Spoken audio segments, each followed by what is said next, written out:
और पुण्यात्माओं, एक बात याद रखना, अब ये भक्ति युग शुरू हो गया सन 1997 से। अब शुरुआत है, सूर्य उदय होता है तब इतनी रोशनी नहीं होती, जब शिखर में पहुंच जाता जब देखा प्रकाश इसका। जब नानक साहिब जी को वापस भेजा कि वहां सतलोक से कि आप वहां जाइए, बनारस में काशी में आपको सतनाम मिलेगा, तो पहली उदासी, उदासी का अर्थ क्या होता है, ये तो यात्रा कहते हैं। पहली उदासी जो यात्रा की, संसार से उदास हो गए और सतलोक से वापस आ गए, बनारस की है पहली उदासी। तो वहां जाकर रामानंद जी से पूछा। अब नानक साहिब जी ने गीता जी के आधार से 7 श्लोक सेलेक्ट कर लिए, 7 श्लोक, और उनमें प्रत्येक पंडित से, ब्राह्मण से, गुरु से जो हिंदू धर्म के थे उनसे पूछा करते थे कौन ब्रह्मा का पिता है, कौन विष्णु की माँ, और शंकर का दादा कौन है, हमको देव बता। फिर ये प्रश्न किया करते थे कि तुम किसको मानते हो, श्री कृष्ण, गीता बोली, वो कहते थे श्री कृष्ण जी को। तो श्री कृष्ण जी अजर अमर हैं क्या, इनके माता पिता भी हैं? तो वही बोली बोलते थे वो संत, अजर अमर हैं, कोई माता पिता नहीं, सर्वेश्वर हैं।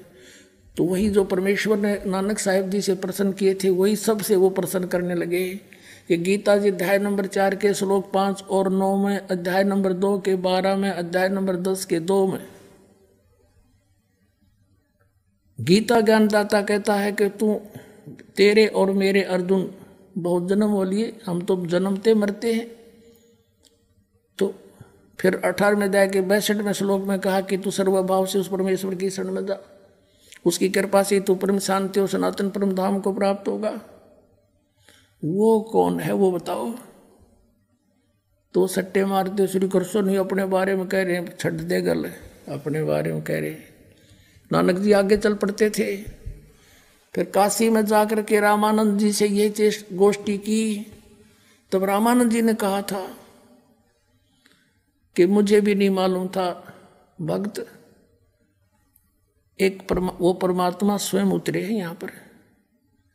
फिर नानक साहिब जी का कुछ विश्वास हुआ कि सचमुच देखते लूँ। जब कहा कि कहाँ है वो, मुझे मिलाइए उनसे। अब वहाँ से आए थे न्यू थे, मैं प्रश्न उत्तर करूँगा यही। अब स्वामी रामानंद जी ने एक सेवक भेज दिया कि जा भगत जी को ले जाओ और भगवान से मिलाओ। परमात्मा को पता था कि आने लग रहा हमारा लाल, बैठ के खड्डी में कपड़ा बुने नहीं जानते। और जब नानक साहब ने देखा, करे तेरा गजब हो, ये तो वही है जो सचखंड में देखे थे। आंखों में आंसू भर आए और कहते हैं, फाई सूरत मुल्क की वेश, ए ठगवाड़ा ठगी देश, खरा सियाणा बोता बार, ये दानक रूप रहा करता रे। लोगों आ जाओ देख लो, भगवान यू बैठा, ये बैठा।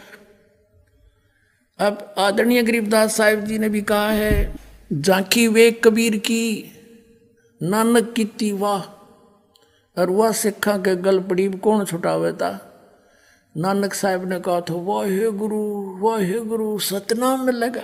क्योंकि सतलोक में, सचखंड में मालिक ने बताया था कि ये सतनाम इतना इम्पोर्टेंट और वैल्यूएबल है, इसके जाप से मोक्ष डेफिनेट है। और ये भी कह दिया था पुण्यात्मा, अभी इसको किसी को बताना नहीं। यदि तुम अभी बता दोगे तो राज खुल जाएगा और इस काल का दाव लग जाएगा। ये काल के दूत संत इन्हीं मंत्रों को गुरु ग्रंथ साहब से निकाल कर देना शुरू कर देते। और आज ये दास आपको कैसे पहचानवाता उस परम पिता परमात्मा को।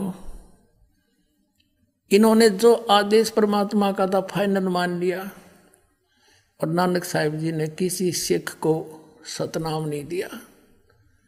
एक समय का प्रकरण है कि इसी भाई बाले वाली जन्म साखी में गुरु नानक जी और मर्दाना और बाला ये चले जा रहे थे समुद्र के ऊपर, लंका देखने जावे थे गुरु जी से प्रार्थना करके। तो नानक साहब ने कहा कि तुम मेरे पीछे पीछे आ जाओ और वाहे गुरु करते रहना। और ऐसे चल पड़े जैसे समुद्र पृथ्वी पर चलते हैं समुद्र के ऊपर। और नानक साहब जी सतनाम का जाप करने लग गए उच्चारण करके। अब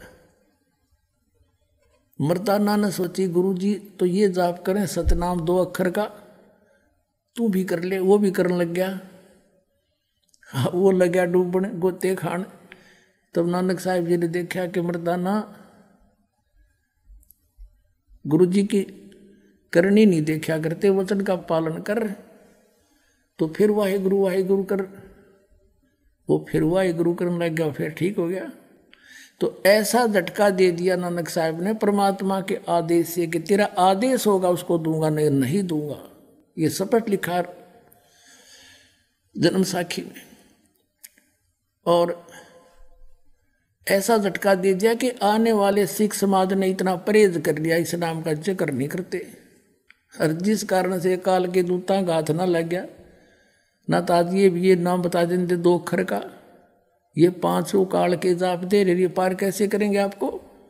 ये डबोने वाले पंथ है, सारे काल के पंथ है। अब ये पंथ है वो जिसमें सारे पंथ मिलेंगे, आके सत्कर मान लेना।